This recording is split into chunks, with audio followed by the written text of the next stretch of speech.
So you're having some jet lag problems, huh? I may know how to take care of that.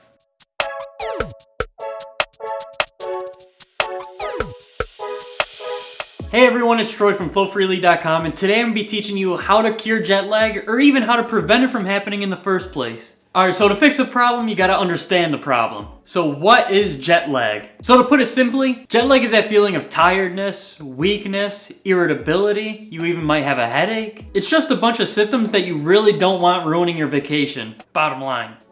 So the scientific approach is that traveling across multiple time zones throws off your internal clock, also known as circadian rhythm. This is the clock that regulates your body on a day-to-day basis. It knows when you're supposed to be awake, it knows when you're supposed to be sleeping, and it knows when you're supposed to be eating. And your body's probably roughly been doing the same routine for the past who knows how many years. So when you take that routine and completely discombobulate it by going like 5, 6, 7 hours ahead of time, your internal clock's like,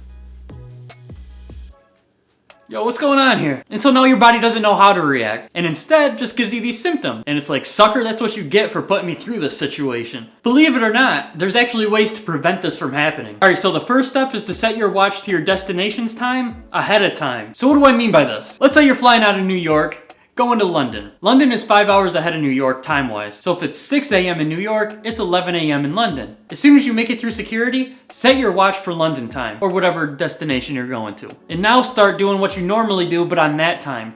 So if you normally eat at 5 p.m., well, eat at 5 p.m. London time, even though you're still in the United States. So you'd be eating dinner at noon in the United States because you're adjusting your body to that 5-hour time difference. Alright, so number 2 is to take into consideration when you land. So if you're going to be landing at 6 a.m. in London, to go along with this example, then you're going to want to sleep on the flight over there.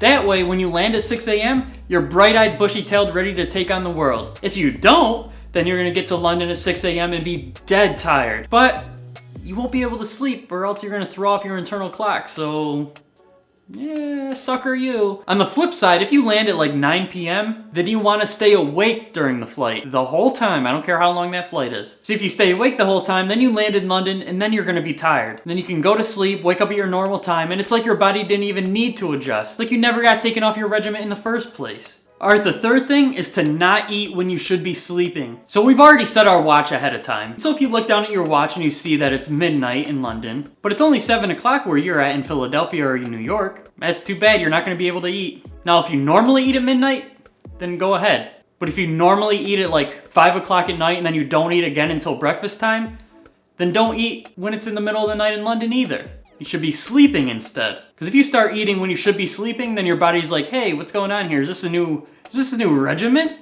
A new regiment? And then you're just gonna screw yourself over because your internal clock is gonna be thrown off. It's like, we're not supposed to be eating right now, guy. So that's why you wanna stick to your routine as much as possible, but on the new timeline. Now, if you're like me and you can't really sleep on a plane, then tip number 4 is for you. You gotta stay awake. If you land in the morning or in the afternoon and it's still a long time until your normal bedtime, I'm sorry, but you're just gonna have to stay awake. If you take so much as a nap, that can throw off your circadian rhythm, and then you're gonna be feeling the effects of jet lag. So if you land in the morning or the afternoon, you gotta keep awake, gotta keep yourself entertained, and then you can go to bed at your normal time at 9 p.m., 10 p.m., whatever. And on top of that, you want to set your alarm for when you normally wake up, at least on the first night. So if you typically wake up at 7, 8 a.m., you want to set your alarm for 7, 8 a.m. Even if you go to sleep at like 1 a.m., still set it for 7 or 8 a.m. It might be a rough first day, but at least it won't be a rough week. Your body will be adjusted by that first day, and then for the rest of the week, you can sleep whenever you want. So I've gone on multiple long-hour flights in my years, to and from the United States and Germany over and over and over again. The longest flight I've ever taken is about 12 hours. And by implementing these tips, I've never had jet lag. At least I haven't had jet lag since implementing these tips. I've had jet lag before, which is why I was like, you know what? Something's gotta change because I'm not about to be doing this all the time. And sure enough,